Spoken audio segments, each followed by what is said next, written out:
Hello नमस्कार मेरे प्यारे मित्रों। आज हम जिस पाठ का अध्ययन करेंगे वो कक्षा 12 की पुस्तक विधान भाग 2 है, जिसका पहला पाठ सिल्वर वेडिंग है, जिसके लेखक मनोहर श्याम जोशी है। तो आइए हम सबसे पहले लेखक परिचय के बारे में अच्छी तरीके से जान लेते हैं। मनोहर श्याम जोशी जी का जन्म सन 1935 को कुमाऊं में हुआ था। कुमाऊं में हुआ था। हिंदी के प्रसिद्ध पत्रकार और टेलीविज़न धारावाहिक लेखक, लखनऊ विश्वविद्यालय से विज्ञान स्नातक, दिनमान पत्रिका में सहायक संपादक और साप्ताहिक हिंदुस्तान में संपादक के रूप में कार्य। सन 1984 में भारतीय दूरदर्शन के प्रथम धारावाहिक हम लोग के लिए कथा पटकथा लेखन शुरू करने के बाद से मृत्यु पर्यंत स्वतंत्र लेखन किया। तो देखिए, मनोहर श्याम जोशी जी का जन्म 1935 को कुमाऊं उत्तरांचल में हुआ था, जिसको अब उत्तराखंड भी कहा जाता है।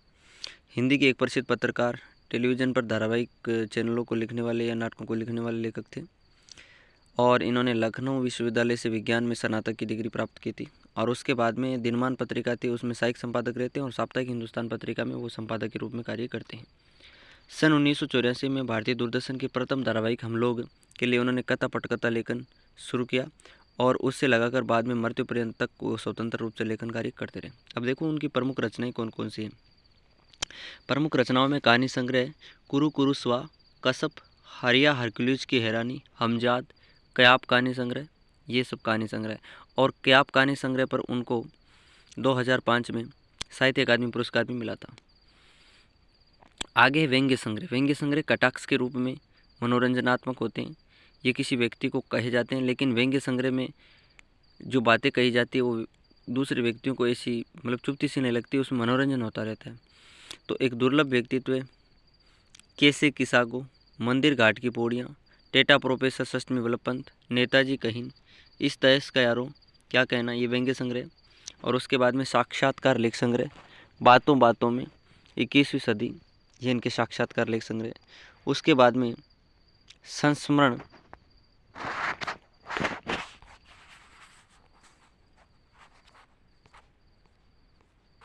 उसके बाद में आ जाता है संस्मरण संग्रह। संस्मरण संग्रह में देखिए हम लोग, बुनियाद, मुंगेरी लाल के हसीन सपने, ये टेलीविज़न धारावाहिक थे। क्या आपके लिए 2005 में इन्हें साहित्य अकादमी पुरस्कार से सम्मानित किया गया था। इनकी क्या रचना के लिए उन्हें 2005 में साहित्य अकादमी पुरस्कार से सम्मानित किया गया था। निधन सन 2006 में नई दिल्ली में हुआ था। अब आगे देखिए,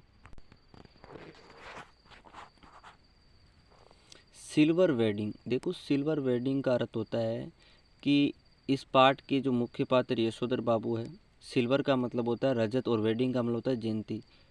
ये रजत जयंती, इसका हिंदी में अर्थ सिल्वर वेडिंग का होता है रजत जयंती। और रजत जयंती 25 वर्षों के बाद आती है। कितने वर्षों के बाद में आती है? 25 वर्षों के बाद में। तो सिल्वर वेडिंग हम 25 वर्षों के बाद में किसी भी रूप में मना सकते हैं। तो इस पाठ के अंदर यशोधर बाबू की शादी को आज पूरे 25 वर्ष हो चुके हैं।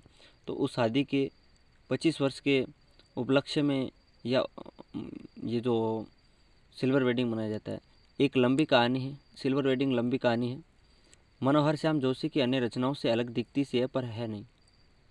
ये कहानी अपनी शिल्प में जोशी जी की चिर परिचित भाषिक अंदाज और मुहावरों से युक्त है। इस कहानी में जोशी जी की जो लंबे समय से जो अनुभवी चिर परिचित अंदाजी भाषा, मतलब जिस भाषा का उन्हें अच्छा अनुभव था, अंदाज था, उस भाषा का इसमें प्रयोग किया है। और ज़्यादा से ज़्यादा मुहावरे इसमें प्रयुक्त हुए हैं। आधुनिकता की ओर बढ़ता हमारा समाज एक और कई नई उपलब्धियों को समेटे हुए हैं, तो दूसरी ओर मनुष्य को मनुष्य बनाए रखने वाले मूल्य घिसते चले गए। कहने का मतलब है कि आज हमारे समाज के लोगों का झुकाव आधुनिकता की ओर होने की वजह से हम कुछ नई उपलब्धियों को हासिल करते हैं। दूसरी ओर मनुष्य के प्रति जो आदर्श मूल्य होते हैं, जो अच्छे व्यवहार की जो भावना होती है, वो नष्ट होती जा रही है। अब देखो इस पाठ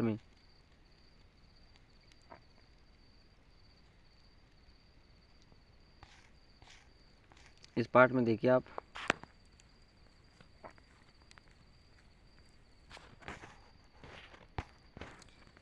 आगे देखो, एक मिनट,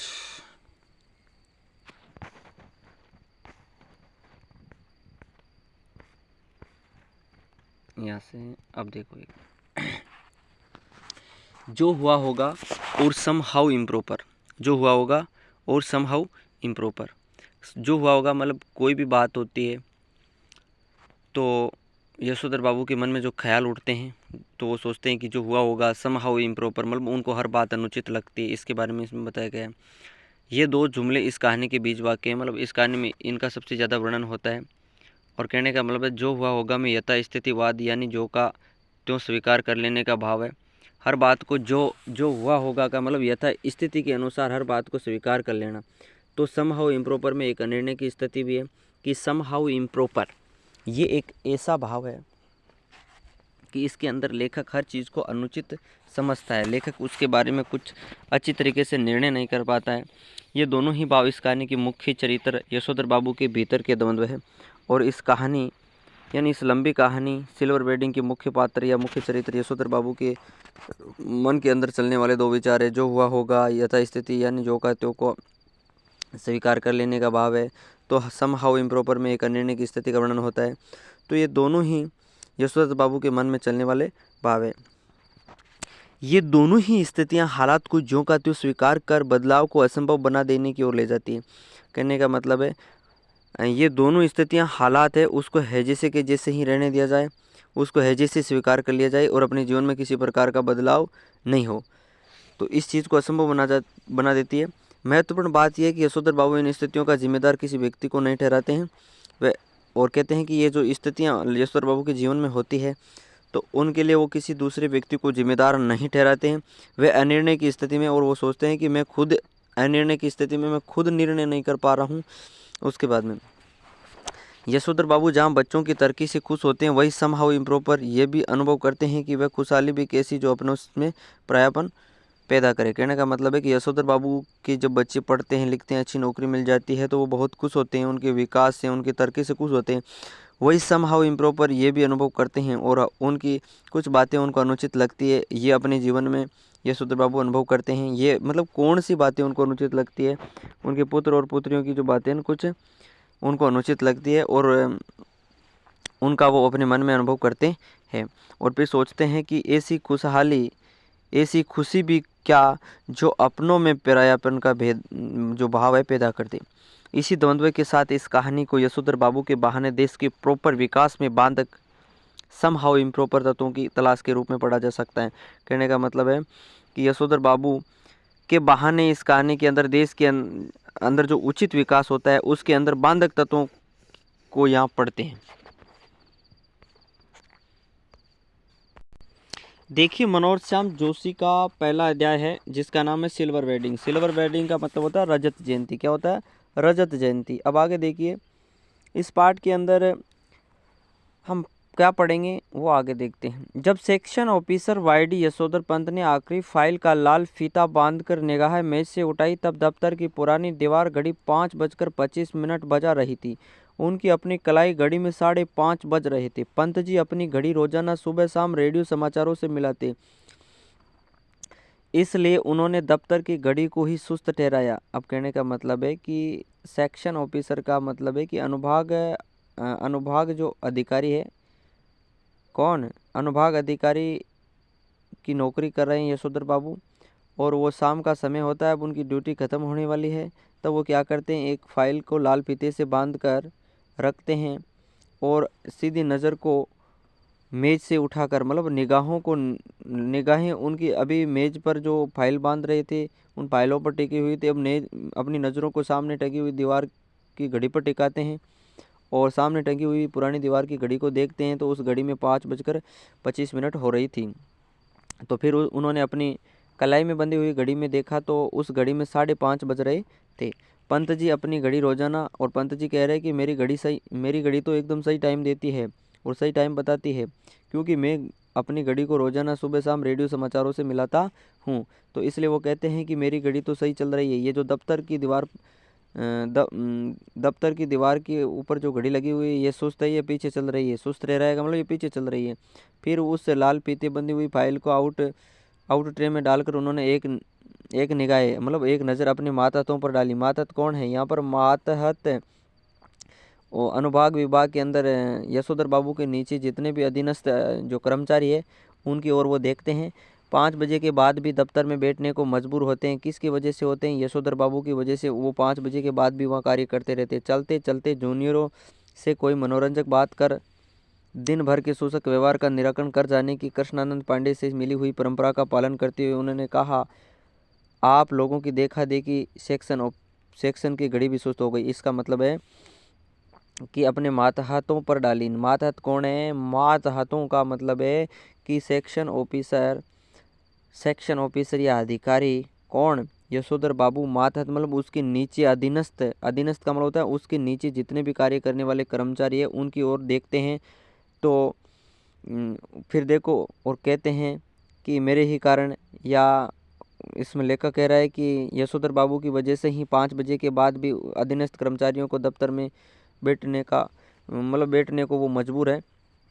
तो अब क्या होता है कि चलते चलते अपने जूनियरों से, जूनियर का मतलब उनके यशोधर बाबू के नीचे जितने भी कार्य करने वाले कर्मचारी थे उनके साथ मनोरंजक बात करना और दिन भर की थकान को मिटाना, ये जो परंपराएं थी ये किशन कृष्णानंद पांडे से परंपरा के रूप में यशोधर बाबू को मिली थी। और इसी परंपरा का पालन करते हुए यशोधर बाबू अपने अधीनस्थ लोगों को कहते हैं कि आप लोगों की देखा देखी की वजह से अनुभाग या सेक्शन ऑफिस की या दफ्तर की या कार्यालय की जो घड़ी है वो पीछे हो गई है। अब आगे देखिए।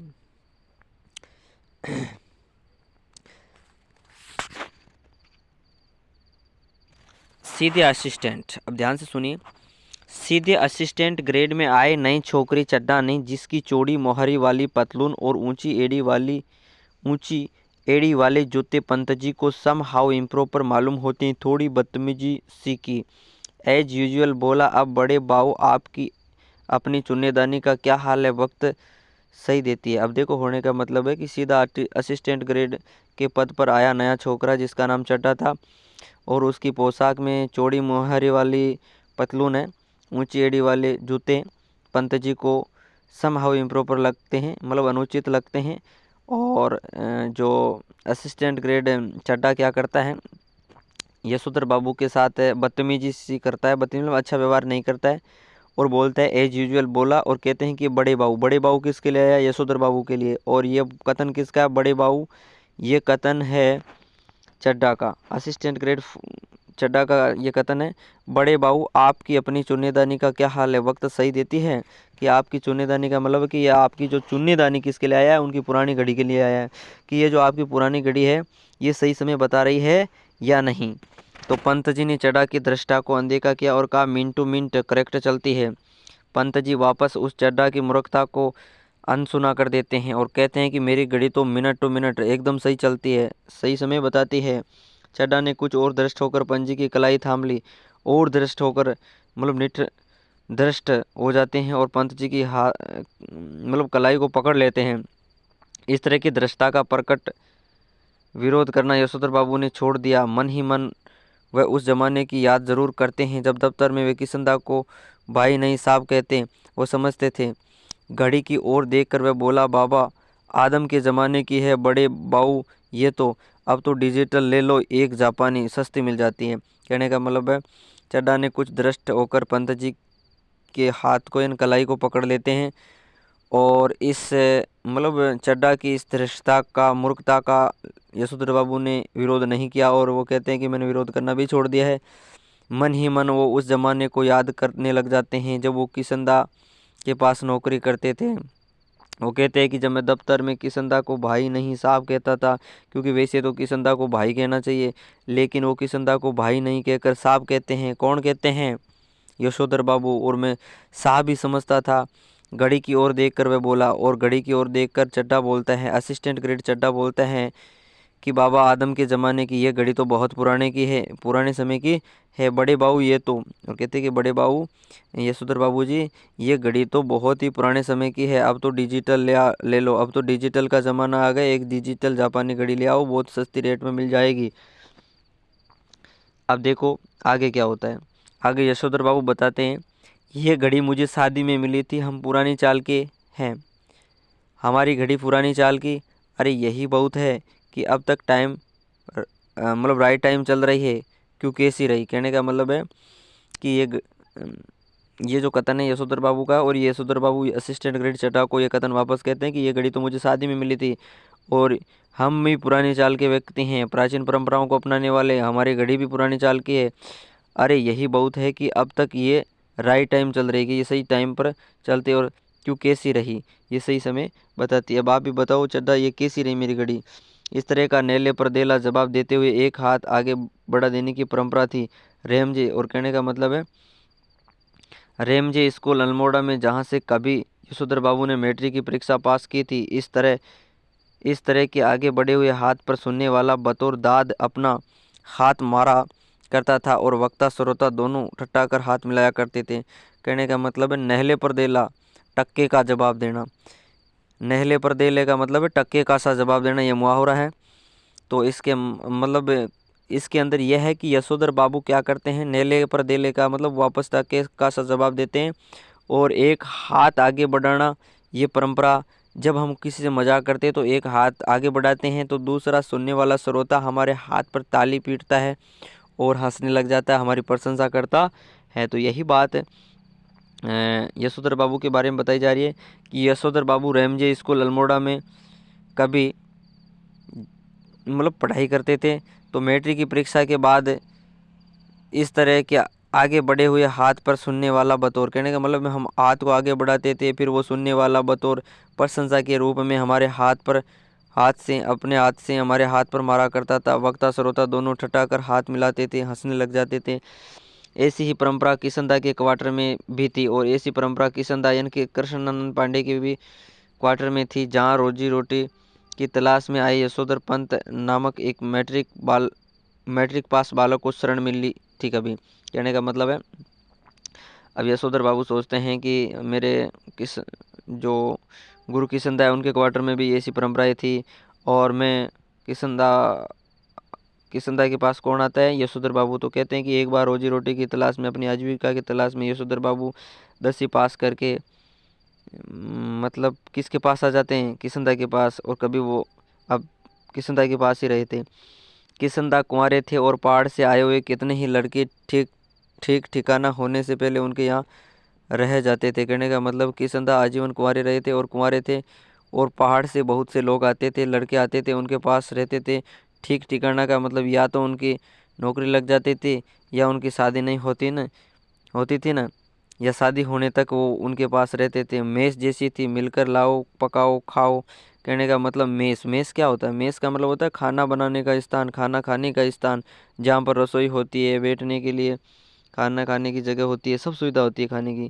तो कहने का मतलब वहाँ पर मेस जैसी थी, मेस का मतलब रसोई घर। मिलकर वहाँ पर सबको मिलकर लाना पड़ता था सामान, सभी एक साथ बैठकर पकाते थे, सभी एक साथ बैठकर खाते थे।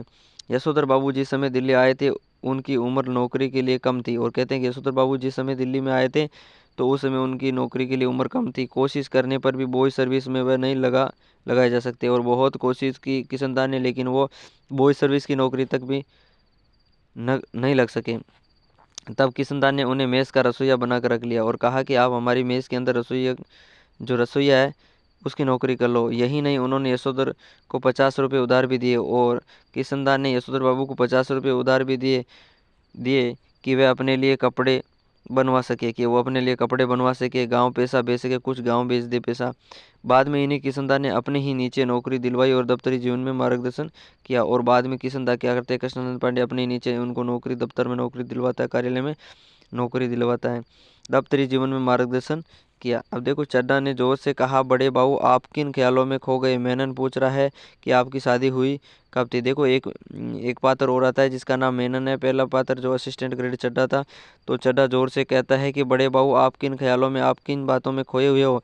हम मेनन पूछ रहा है कि आपकी शादी कब हुई थी। यशोधर बाबू ने सब शक पकाकर अपना बढ़ा हुआ हाथ वापस खींचा और मेनन से मुखातिब होकर बोले, now let me see, I was married on 6 February 1947। कहने का मतलब है कि मेरी शादी है वो 6 फरवरी 1947 को हुई थी। कब हुई थी? 6 फरवरी 1947 को। और ये सूत्र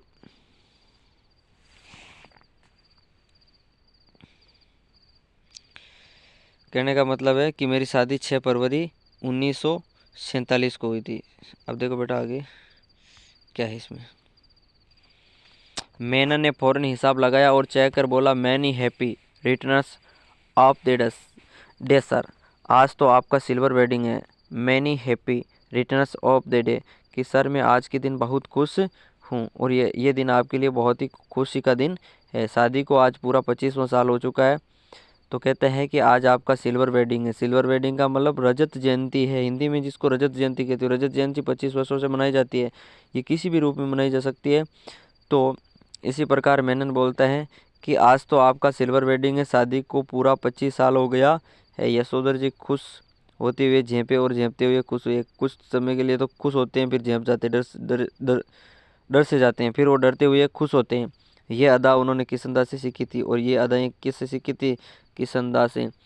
चड्ढा ने घंटी बजाकर चपरासी को बुलाया और कहा, सुन भाई भगवान दास, बड़े बाबू से बड़ा नोट ले और सारे सेक्शन के लिए चाय पानी का इंतजाम कर फटाफट। और चड्ढा है असिस्टेंट ग्रेड, उसने घंटी बजाई, तब चपरासी दौड़ कर आता है और उस चपरासी को बुलाकर चड्ढा कहता है, सुन भाई भगवान दास। और चपरासी का नाम भगवान दास है। क्या है? भगवान दास। बड़े बाबू से बड़े बाबू से बड़ा नोट ले और सारे सेक्शन के लिए चाय पानी का इंतजाम कर फटाफट। चाय पानी लाए इनके लिए। यशोधर जी बोले, अरे ये वेडिंग एनिवर्सरी वगैरह सब गोरे साबों के चौंचले हमारे यहाँ थोड़ी मानते हैं। तभी यशोधर बाबू आधुनिकता को नहीं अपनाने वाले थे, तो उन्होंने प्राचीन परंपराओं का अनुसरण किया।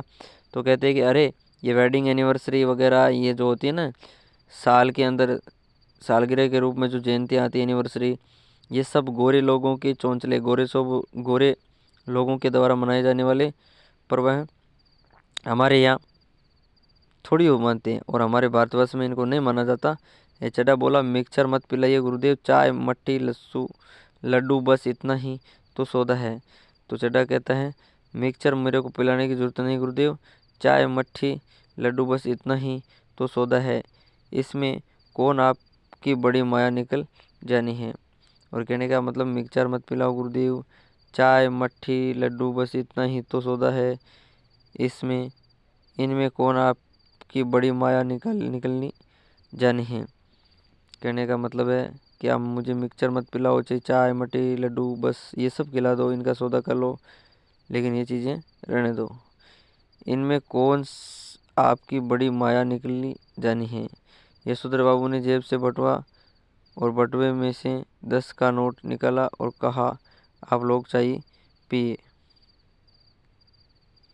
यशोधर बाबू ने जेब से बटुआ और बटुए में से 10 का नोट निकाला और कहा, यशोधर बाबू क्या करते हैं, जेब से बटुआ निकालते हैं, बटुए में से 10 का नोट निकालते हैं और कहते हैं, आप लोग चाय पीजिए, दैट तो आई डू नॉट माइंड, लेकिन जो हमारे दिलों में कस्टम नहीं है उस पर इंसिस्टम करना, दैट में समहाउ इम्प्रॉपर फाइंड करता हूँ। कहने का मतलब है, यशोधर बाबू अपने परस को निकाल लेते हैं, उसमें से 10 का नोट निकाल कर कहते हैं कि आप लोग चाय पीजिए, दैट तो आई डू नॉट माइंड, लेकिन जो हमारे लोगों में कस्टम नहीं है उस पर इंसिस्ट करना, और दैट में समहाउ इम्प्रॉपर फाइंड करता रहता हूँ।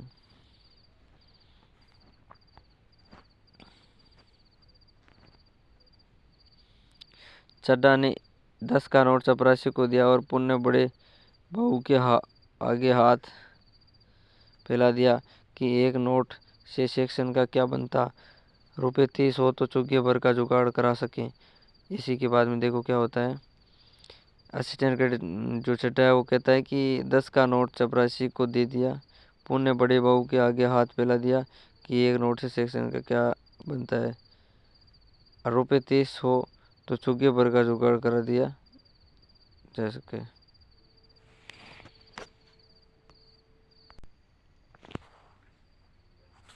तो आगे इसी प्रकार असिस्टेंट ग्रेड चड्ढा ने घंटी बजाकर चपरासी को बुलाया और कहा कि सुन भाई भगवान दास, इस पाठ में चपरासी का नाम भगवान दास है, बड़े बाबू से बड़ा नोट ले और सारे सेक्शन के लिए चाय पानी का इंतजाम कर फटाफट। बड़े बाबू का मतलब है बड़े बाबू यशोधर बाबू से बड़ा नोट ले और सारे सेक्शन मतलब पूरे विभाग के लिए चाय पानी का इंतजाम कर जल्दी से जल्दी। यशोधर जी बोले, अरे ये वेडिंग एनिवर्सरी वगैरह सब गोरे साबों के चौंचले हमारे यहाँ थोड़ी मनाते हैं। यशोधर जी अपने अधीनस्थ कर्मचारियों को बोले, अरे ये जो वेडिंग है, जयंतियाँ, एनिवर्सरियाँ, शादी की सालगिरह, ये जितने भी जो कार्यक्रम है ये हमारे कार्यक्रम थोड़ी है, ये तो गोरे साबों का मतलब है कि अंग्रेजों के ढोंग ढकोसले हैं। हमारे यहाँ थोड़ी मनाते हैं इसको या मानते हैं।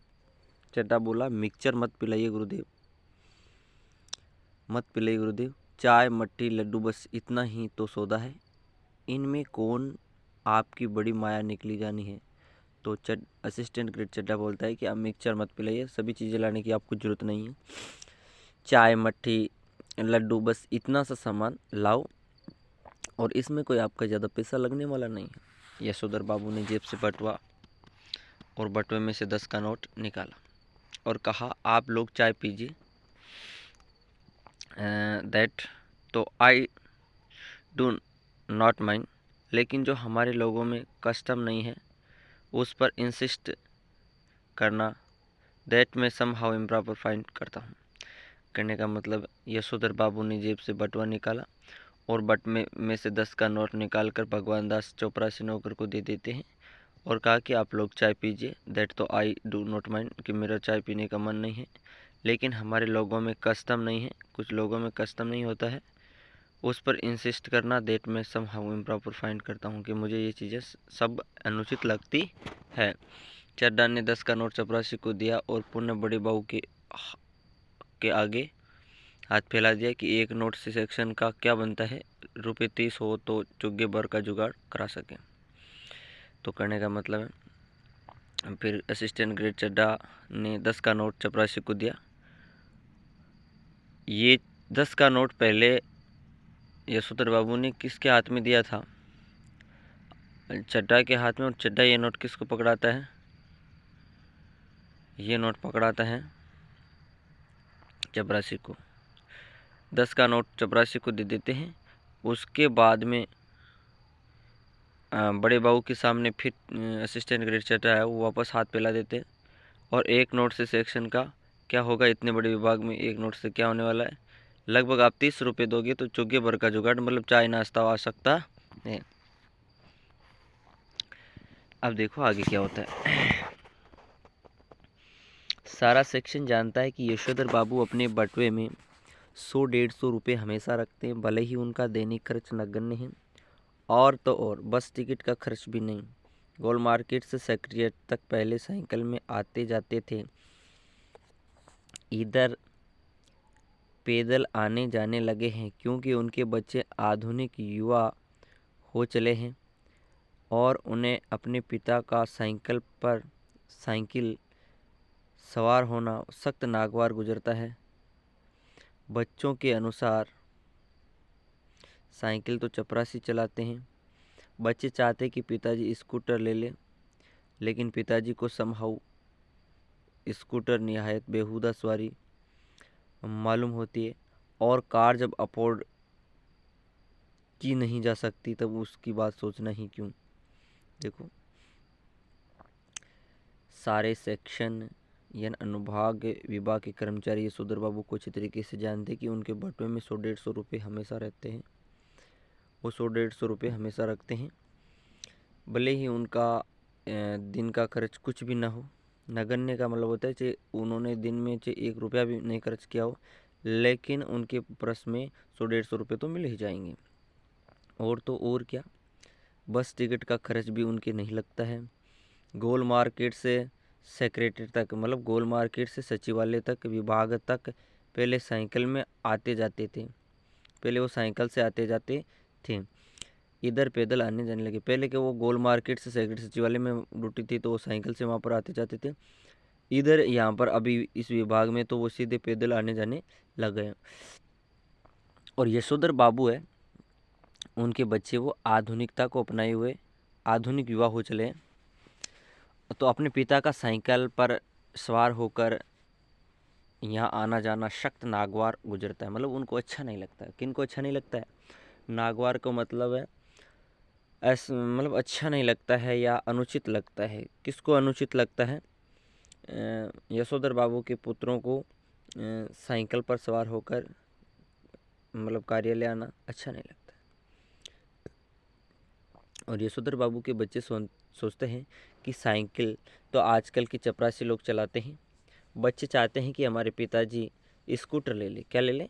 स्कूटर। तो पिताजी को समहाउ इम्प्रॉपर देखो, लेकिन पिताजी को समहाउ स्कूटर निहित बेहुदा सवारी मालूम होती है।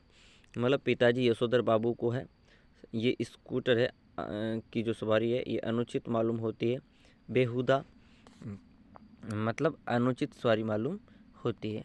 कार जब अफोर्ड नहीं की जा सकती, मतलब कार को जब खरीदा भी नहीं जा सकता है, जब अपनाया ही नहीं जा सकता है, तो उसके बारे में ये बातें सोचनी गलत है।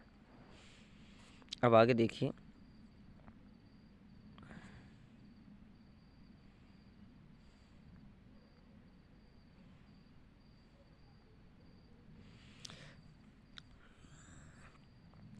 चड्डा के जोर देने पर बड़े बाबू ने 10-10 के नोट दो और दे दिए, लेकिन सारे सेक्शन के इसरार करने पर भी वह अपनी सिल्वर वेडिंग की दावत के लिए रुके नहीं।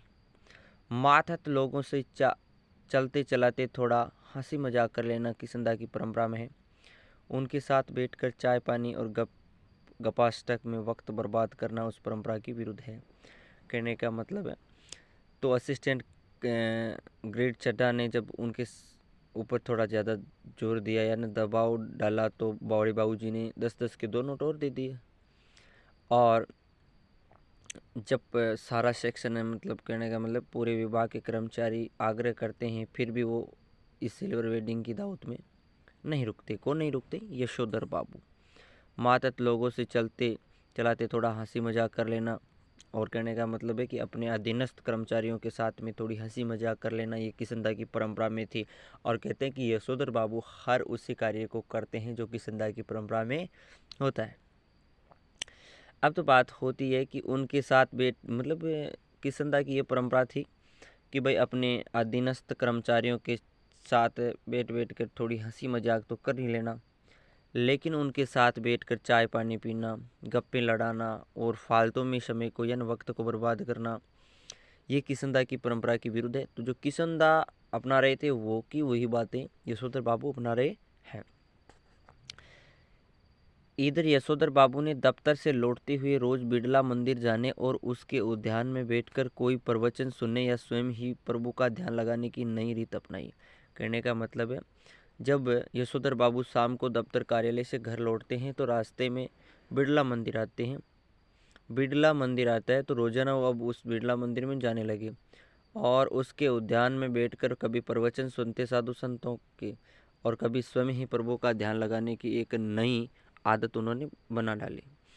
ये बात उनके पत्नी बच्चों को बहुत अकरती है। बाबा आप कोई बुढ़े थोड़ी है जो रोज रोज मंदिर जाए, इतने ज़्यादा व्रत करें, ऐसा कहते हैं वे। यशोधर बाबू इस आलोचना को अनसुना कर देते हैं। सिद्धांत के धनी की किसनदा के अनुसार यही निशानी है। कहने का मतलब है, जब वो रोज रोज रास्ते में बिरला मंदिर के लिए रुक जाते हैं, वहाँ प्रवचन सुनने के लिए या प्रभु का ध्यान लगाने के लिए, तो ये जो बातें हैं उनके पत्नी उनके बच्चों को अच्छी नहीं लगती है, अखरती है। बब्बा बब्बा ये उनके बच्चे प्रयोग करते हैं यशोधर बाबू के लिए कि आप कोई बुढ़े थोड़ी है, रोज़ रोज़ मंदिर जाते हो, इतने ज़्यादा व्रत करते हो, तो ऐसा क्यों करते हो आप? ये बातें उनके बच्चे कहते हैं। यशोधर बाबू अपनी इस आलोचना को अनसुना सा कर देते हैं और वो सिद्धांत के धनी, मतलब सिद्धांतों को मानने वाले, नियमों को मानने वाले थे। तो किसनदा के अनुसार ये निशानी यही निशानी है। किसनदा के अनुसार यही निशानी है और जो बात किसनदा के जीवन में थी उसी बात को यशोधर बाबू ने अपने जीवन में उतारा। बिरला मंदिर से उठकर यशोधर बाबू पहाड़गंज जाते और घर के लिए साग सब्जी खरीद लाते। किसी से मिलाना हो तो वह भी इसी समय कर लेते। तो भले ही दफ्तर 5 बजे छूटता हो, वह घर 8 बजे से पहले नहीं पहुंचता। कहने का मतलब है, वो रास्ते में आते समय बिरला मंदिर जाते और बिरला मंदिर से फिर उठकर यशोधर बाबू पहाड़गंज गांव में वहाँ जाते और घर के लिए वहाँ से साग सब्जी खरीदते और वहाँ कोई जाने पहचाने लोग हैं उनसे मिलते थे, तो ये सब कार्य इसी समय कर लेते। तो भले ही वो कार्यालय से 5 बजे छूटे हो, लेकिन घर 8 बजे तक, 8 बजे से पहले कभी नहीं पहुंचते थे। 5 बजे कार्यालय से छूटने के बाद 3 घंटे उनको घर पहुंचने में लग जाते थे, क्योंकि वो इतना समय नहीं लगता था घर पहुंचने में, लेकिन वो रास्ते में रुक जाते, इस वजह से वो टाइम पास करते रहते हैं। आज बिरला मंदिर जाते हुए यशोधर बाबू की निगाहें उस अहाते, कहने का मतलब है आज बिरला मंदिर जाते हुए यशोधर बाबू की निगाहें उस अहाते पर पड़ी जिसमें कभी किशनदा का 3 बेडरूम वाला क्वार्टर हुआ करता था, जिस पर इन दिनों एक 6 मंजिला इमारत बनाई जा रही है। 6 मंजिली इमारत बनाई जा रही है या मंजिला इमारत बनाया जा रहा है। इधर से गुजरते हुए कभी के DIZ एरिया की बदलती शक्ल देखकर यशोधर बाबू को बुरा सा लगता है। ये लोग सारा गोल मार्केट क्षेत्र तोड़कर यहाँ एक मंजिला क्वार्टर की जगह ऊंची इमारतें बना रहे हैं। यशोधर बाबू को पता नहीं कि वे लोग ठीक कर रहे हैं कि गलत कर रहे हैं। उन्हें ये ज़रूर पता है कि उनकी यादों के गोल मार्केट के ढाए जाने का गम मनाने के लिए उनका इस क्षेत्र में डटे रहना नियत ज़रूरी है। उन्होंने एड्रिजगंज, लक्ष्मीबाई नगर, पंडारा रोड आदि नई बस्तियों में पद की गरिमा के अनुरूप D2 टाइप क्वार्टर मिलने की अच्छी खबर कई बार आई, मगर हर बार उन्होंने गोल मार्केट छोड़ने से इनकार कर दिया। जब उनका क्वार्टर टूटने का नंबर आया, तब भी उन्होंने इसी क्षेत्र की इन बस्तियों में बचे हुए क्वार्टरों में एक अपने नाम अलॉट करा लिया। पत्नी के ये पूछने पर कि जब ये भी टूट जाएगा तब क्या करोगे, उन्होंने कहा तब की तब देखी जाएगी। कहा और उसी तरह मुस्कुराए जिस तरह किशनदा यहीं फिक्रा कहकर मुस्कुराते थे। बेटा अब आगे देखो क्या होता है। आज बिरला मंदिर जाते हुए यशोधर बाबू जब शाम को दफ्तर से लौटते हैं तो बिरला मंदिर की ओर जाते हैं, तो उनकी नज़र मोहल्ले कह सकते हैं या बाजार की उस अहाते उस क्षेत्र पर पड़ी जिसमें कभी किशनदा रहा करते थे, और 3 बेडरूमों वाला वहाँ पर क्वार्टर किशनदा का हुआ करता था, जिस पर इन दिनों एक 6 मंजिली इमारत बनाई जा रही। और इधर से गुजरते हुए कभी KDIZ एरिया की शक्ल देखकर यशोधर बाबू को बुरा सा लगता है। कहने का मतलब है इस क्षेत्र की जो शक्ल बदल रही है, उस शक्ल के बदलने के कारण यशोधर बाबू को ये सब एक बुरा सा अनुभव होता है। फिर वो सोचते हैं कि ये लोग सारे गोल मार्केट क्षेत्र को तोड़कर एक मंजिला क्वार्टर की जगह इतनी ऊंची इमारतें बना रहे हैं। अब क्या होगा। यशोधर बाबू को पता नहीं कि वो लोग ठीक कर रहे हैं कि गलत कर रहे हैं, कि ये जो लोग हैं ठीक कार्य करते हैं या गलत कार्य करते हैं। उन्हें ये ज़रूर पता है कि उनकी यादों के गोल मार्केट के ढाए जाने का गम मनाने के लिए उनका इस क्षेत्र में डटे रहना नियत ज़रूरी है। कहने का मतलब है अब गोल मार्केट टूट रहा है, तो उस मार्केट के बारे में कह सकते हैं, उस बाज़ार के बारे में उनके मन में एक गम है। किसके मन में गम है? यशोधर बाबू के। और वहाँ पर उस गम को मतलब मनाने के लिए उस क्षेत्र में रुके रहना ज़रूरी है। उन्हें एड्रिजगंज है, लक्ष्मी नगर, पंडारा रोड आदि नई बस्तियों में पद की गरिमा के अनुरूप D2 टाइप क्वार्टर मिलने की अच्छी खबर कई बार। कहने का मतलब है जब आपको मैं समझाता हूँ कि गोल मार्केट में किशनदा रहते थे। कौन रहते थे? किशनदा। और उसी गोल मार्केट के अंदर कौन रहते थे? यशोधर बाबू। तो ये गोल मार्केट अब तोड़ा जा रहा है। पहले की बात हो रही कि अब ये तोड़ा जा रहा है, तो उनकी जो तोड़ने की जो हरकतें हैं, कह सकते हैं ये जो गोल मार्केट तोड़ता है तो उनको दुख होता है। किसको दुख होता है? यशोधर बाबू को, क्योंकि कोई समय था जब किशनदा यहाँ रहा करते थे। अब जब यशोधर बाबू के मकान के टूटने का नंबर आया तो उनको बताया गया कि आप D2 टाइप क्वार्टर मिल जाएगा आपको, एंड्रयूजगंज, लक्ष्मी नगर, भंडारा रोड, ये जो नई बस्ती हैं आप उनमें चले जाइए।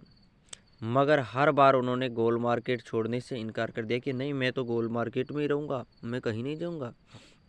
और फिर जब उनके मकान के टूटने का नंबर आया तो उन्होंने इसी क्षेत्र गोल मार्केट के जो बचे हुए क्वार्टर थे उन्होंने अपना एक क्वार्टर किराए ले लिया, अलॉट करवा लिया, अपने नाम अलॉट करवा लिया। एक बार क्या होता है कि यशोधर बाबू की पत्नी जब उनको पूछते हैं कि हमारा भी ये मकान भी, दूसरा जो हमारा नया मकान है यही टूट जाएगा, तब क्या करोगे? तो उन्होंने कहा कि तब की बात तब देखी जाएगी, कहा और उसी तरह मुस्कुराए। जैसे कहते हैं वैसे ही वो मुस्कुराते रहते हैं। जिस तरह किशनदा यही फिक्रा कहकर मुस्कुराते थे और किशनदा की तरह वो भी मुस्कुराने लग जाते हैं। सच तो है, देखो सच तो यह है कि पिछले कई वर्षों से यशोधर बाबू का अपनी पत्नी और बच्चों से हर छोटी बड़ी बात में मतभेद होने लगा और इसी वजह से वे घर जल्दी लौटना पसंद नहीं करते हैं। जब तक बच्चे छोटे थे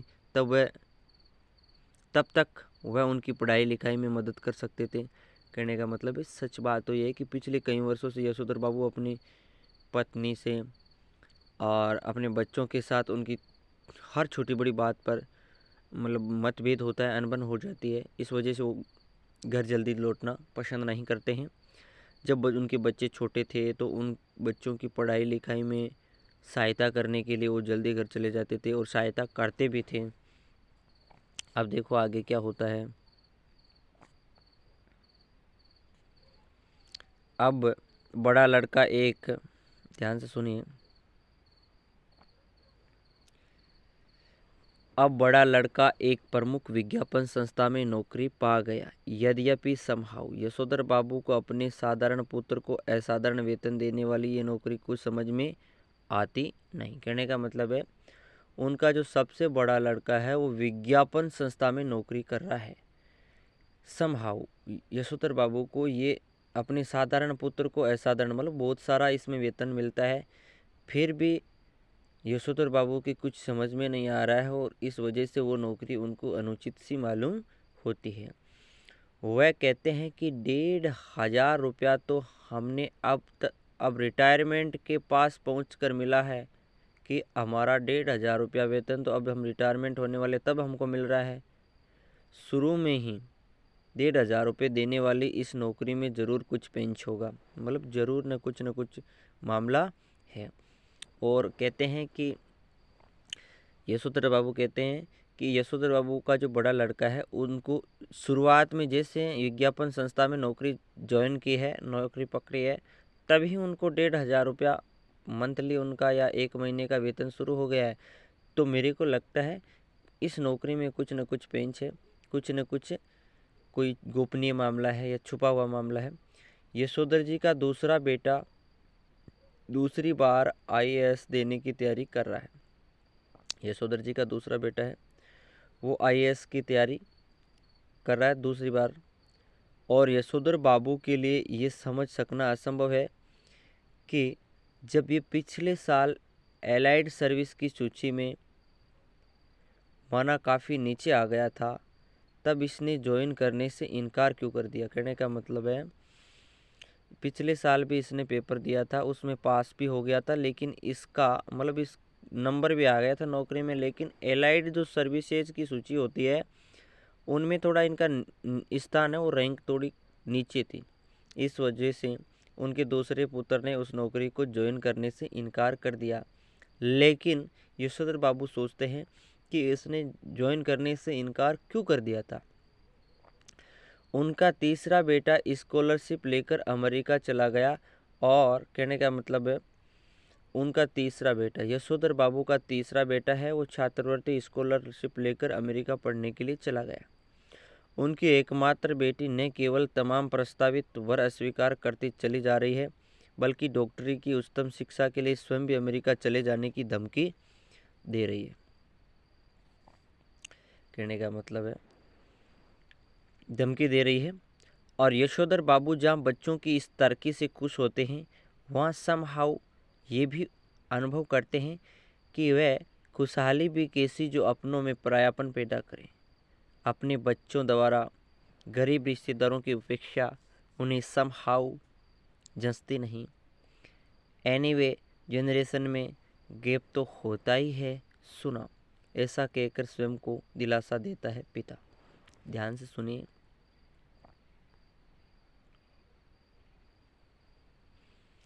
उनका जो तीसरा बेटा है वो छात्रवृत्ति लेकर अमेरिका पढ़ने के लिए चला गया। उनकी एकमात्र एक ही बेटी है। उसकी शादियों के उसकी शादी के लिए बहुत से तमाम प्रस्तावित वर जो वरों के द्वारा प्रस्ताव आते हैं, लेकिन वो हर प्रस्ताव को अस्वीकार करती जाती है। और वो सोच रही है कि मैं भी डॉक्टरी की अच्छी या उच्चतम शिक्षा प्राप्त करूं, मैं भी अमेरिका चले जाने की जाऊं। कहाँ चले जाऊं? और ऐसी वो अपने पिताजी को धमकियां दे रही है। मतलब उसके पिताजी जितनी भी उसकी शादी के लिए वर के प्रस्ताव लाते हैं, उन सभी वर के प्रस्तावों को वह स्वीकार कर रही है और कह रही है कि मैं डॉक्टरी की उच्च शिक्षा प्राप्त करूंगी और उसके बाद मैं भी अमेरिका चली जाऊंगी। ये धमकी अपने पिताजी को दे रही है। अब दूसरी बात ये होती है कि यशोधर बाबूजी अपने बच्चों के इस तरक्की को देखकर विकास को देखकर तरक्की को देखकर खुश होते हैं। वहाँ समहाउ ये भी अनुभव करते हैं कि वह खुशहाली भी कैसी जो अपनों में परायापन पैदा करे। फिर ये भी वो सोचते हैं कि वो खुशहाली भी कैसी जो अपनों में परायापन का भाव पैदा कर दे। अपने बच्चों द्वारा गरीब रिश्तेदारों की उपेक्षा उन्हें समहाउ जचती नहीं है। कहने का मतलब है लेखक के जो बच्चे हैं वो, इसमें देखो सॉरी इसके अंदर लेखक नहीं है, यशोधर बाबू है। क्या है? यशोधर बाबू अपने बच्चों द्वारा गरीब रिश्तेदारों की उपेक्षा उन्हें समहाउ जचती नहीं। कहने का मतलब है यशोधर बाबू के बच्चे हैं, वो यशोधर बाबू की जितने भी गरीब रिश्तेदार हैं उनकी उपेक्षा करते हैं, बुराई करते हैं। तो वो बुराई करने का भाव यशोधर बाबू को अच्छा नहीं लगता है। एनीवे जनरेशनों में गैप तो होता ही है, सुना है, ऐसा कहकर स्वयं को दिलासा देता है पिता। और एनीवे जनरेशन कहने का मतलब आने वाली पीढ़ियों में गैप तो कुछ न कुछ गैप तो होता ही जाता है, कुछ न कुछ अंतर तो ज़रूर आएगा ही। ऐसी बातें कहकर पिताजी अपने मन को दिलासा, चैन देते हैं, आराम देते हैं। अब देखिए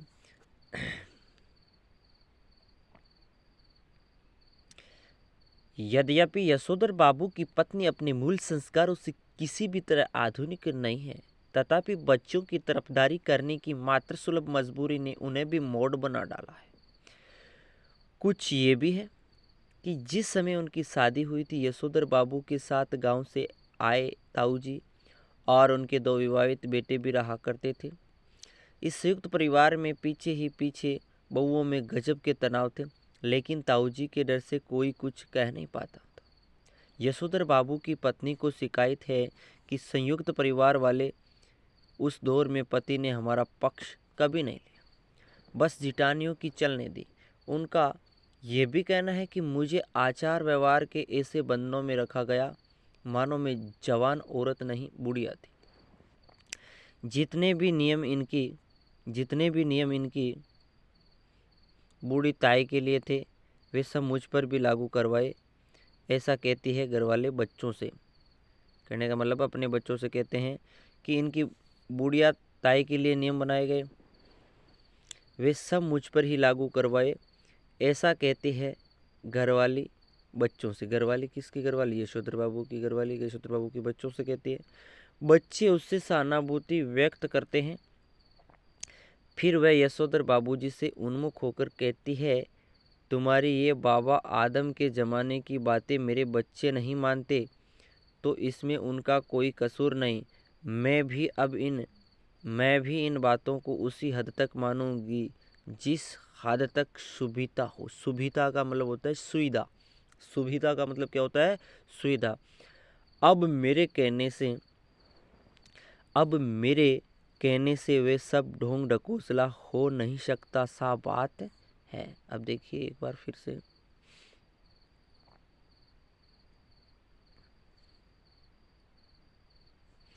यशोधर बाबू की पत्नी मूल संस्कारों से किसी भी तरह आधुनिक नहीं है।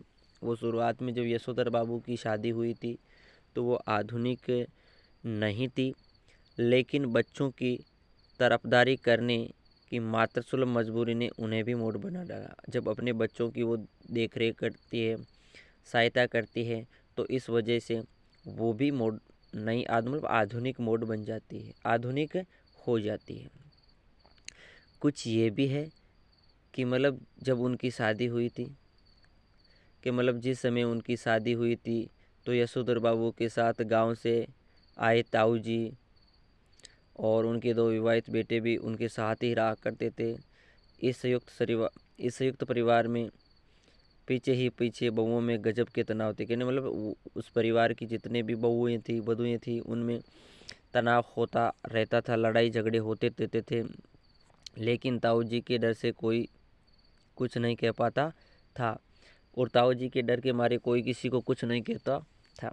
यशोधर बाबू की पत्नी को शिकायत है और यशोधर बाबू की पत्नी है वो अपने बच्चों से शिकायत करती है कि संयुक्त परिवार वाले उस दौर में पति ने मेरा पक्ष कभी नहीं लिया, बस जिटानियों की चलने दी और जिटानियों का ही साथ दिया। और अपने बच्चों को ये भी कहती है मुझे आचार व्यवहार के ऐसे बंधनों में जकड़ दिया गया, मैं जवान औरत थी, मैं जवान औरत नहीं एक बुढ़िया की हालत में हो गई थी, बस मेरे को बुढ़िया समझा जाने लगा। जितने भी नियम थे इनकी ताई पर, देखो जितने भी नियम इनकी बुढ़िया ताई के लिए थे वे सब मुझ पर भी लागू करवाए गए, ऐसा कहती है घरवाली बच्चों से। कहने का मतलब है ये मतलब इनकी जो ताई थी उस पर जो नियम लगते थे वो पूरे के पूरे नियम मेरे ऊपर भी लागू कर दिए गए, वे सब मुझ पर ही लागू करवाए गए, ऐसा कहती है अपने बच्चों से घरवाली। बच्चे उसको अच्छे तरीके से सुनते हैं और अपनी माँ के प्रति सहानुभूति व्यक्त करते हैं। फिर यशोधर बाबूजी से उन्मुख भाव से कहती है कि तुम्हारे ये जो बाबा आदम जमाने की जो बातें हैं मेरे बच्चे नहीं मानते हैं और नहीं मानेंगे, उनका इसमें कोई कसूर नहीं है और मेरे बच्चों का कोई दोष नहीं है। मैं भी इन बातों को उसी हद तक या उसी समय तक मानूंगी जब तक मेरे को सुविधा होगी। अब मेरे कहने से वह सब ढोंग ढकोसला हो नहीं सकता, सा बात है। मैं जितनी भी इन बातों को ढोंग ढकोसला कहती हूँ और मेरे कहने से ये ढोंग ढकोसला या पाखंड अंधविश्वास हो नहीं सकता। अब देखो धर्म धर्म कर्म कुल परंपरा सबको ढोंग ढकोसला कहकर घरवाली आधुनिकाओं सा आचरण करती है तो यशोधर बाबू सानियल बुढ़िया चटाई का लहंगा बूढ़ी मुआ से लोग करे तमाशे कहकर उसके विद्रोह को मजाक में उड़ा देना चाहते हैं, अनदेखा कर देना चाहते हैं, लेकिन ये स्वीकार करने को बाध्य भी हो जाते हैं कि तमाशा स्वयं उनका बन रहा है। कहने का मतलब है कर्म और धर्म को कुल परंपरा को सबको ढोंग ढकोसला कहने वाली घरवाली पत्नी यानी यशोधर बाबू की पत्नी है आजकल कुछ आधुनिकताओं में जी रही है या आधुनिक स्त्रियों सा आचरण करती है। तो यशोधर बाबू उसको कहते हैं कि तू सानियल बुढ़िया है, तू फटी हुई चटाई का लहंगा है, बूढ़ी मुआ से लोग करे तमाशे। एक ये भी एक मुहावरा है कि बूढ़ी मुहा से लोग करे तमाशे कहकर उसका विद्रोह करते हैं और उसका मजाक उड़ा देते हैं, हर बात को अनदेखा कर देना चाहते हैं, लेकिन ये स्वीकार करने को बाध्य भी हो जाते हैं कि तमाशा उनकी पत्नी का नहीं बन रहा है, तमाशा किसका बन रहा है, यशोधर बाबू का बन रहा है। जिस जगह किशनदा का क्वार्टर था उसके सामने खड़े होकर एक गहरा निश्वास छोड़ते हुए यशोधर जी ने अपने से पूछा कि क्या ये बेटर नहीं रहता कि किशनदा की तरह घर गृहस्थी का बवाली ने पाला होता और लाइफ कम्युनिटी के लिए डेडिकेट कर दी होती। करने का मतलब है जिस जगह किशनदा का क्वार्टर था उसके सामने खड़े होकर गहरी सांस लेकर छोड़ते हैं और सोचते हैं, मतलब अपने आप ही अपने मन से पूछते हैं कि ये बात बेटर यानी ये अच्छा रहता अगर मैं भी किशन दा की तरह घर गृहस्थी न पालता, मतलब मैं भी किशन दा की तरह कुंवारा रह जाता, शादी नहीं करता, तो मेरी लाइफ एकदम अच्छी तरीके से सेट हो जाती, अच्छी तरीके से चलती। अब देखो एक बात और याद आती है, फिर उनका ध्यान इस ओर गया कि बाल जतियन बाल ब्रह्मचारी किशनदा का बूढ़ापा सुखी नहीं रहा। उसके तमाम साथियों ने हौज खास, ग्रीन पार्क, कैलाश कहीं न कहीं जमीन ली, मकान बनवाया, लेकिन उसने कभी इस ओर ध्यान ही नहीं दिया। रिटायर होने के 6 महीने बाद जब उसे क्वार्टर खाली करना पड़ा तब हद हो गई। उसके द्वारा उपकृत इतने सारे लोगों में से एक ने भी उसे अपने यहाँ रखने की पेशकश नहीं की।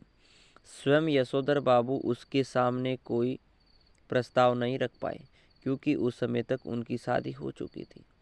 उनके 2 कमरों के क्वार्टरों में 3 परिवार रहा करते थे।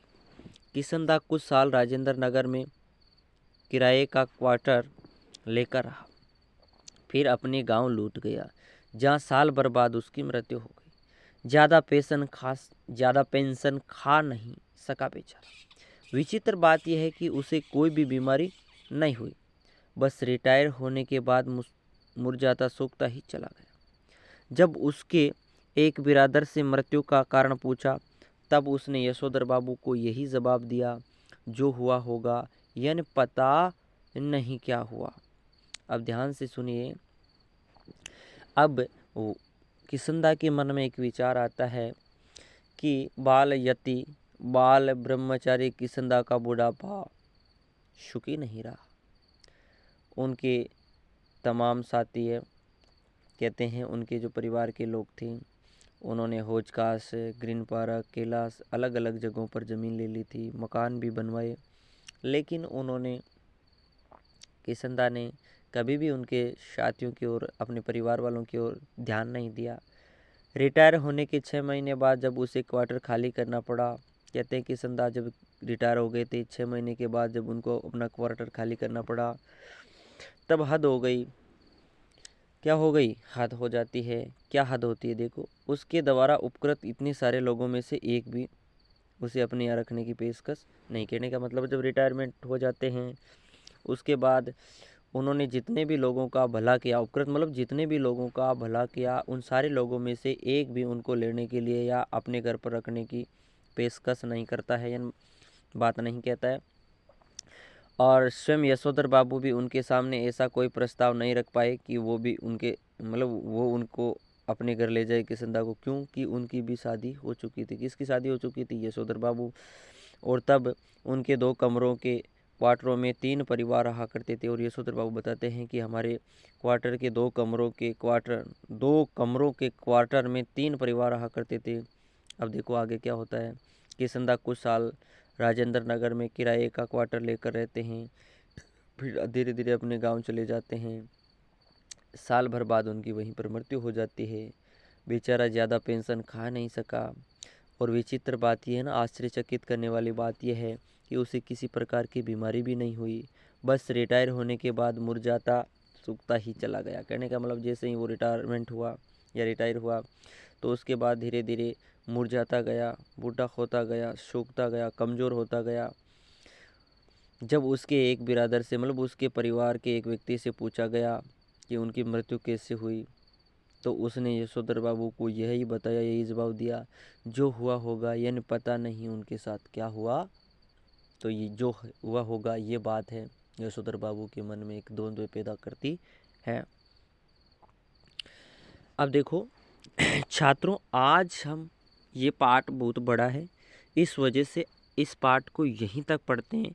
अगला जो हमारा वीडियो आएगा उसके अंदर हम भाग 2 डालेंगे, यानी उस वीडियो में पाठ का नाम पूरी थंबनेल यही होगी और उसका जो भाग 2 लिखा होगा उसके वीडियो में भाग 2 लिखा होगा और उस पाठ को भी आपको पढ़ना है। ये पाठ बढ़िया तरीके से पढ़ना ताकि जल्दी से जल्दी आपके समझ में आ जाए। Thank you.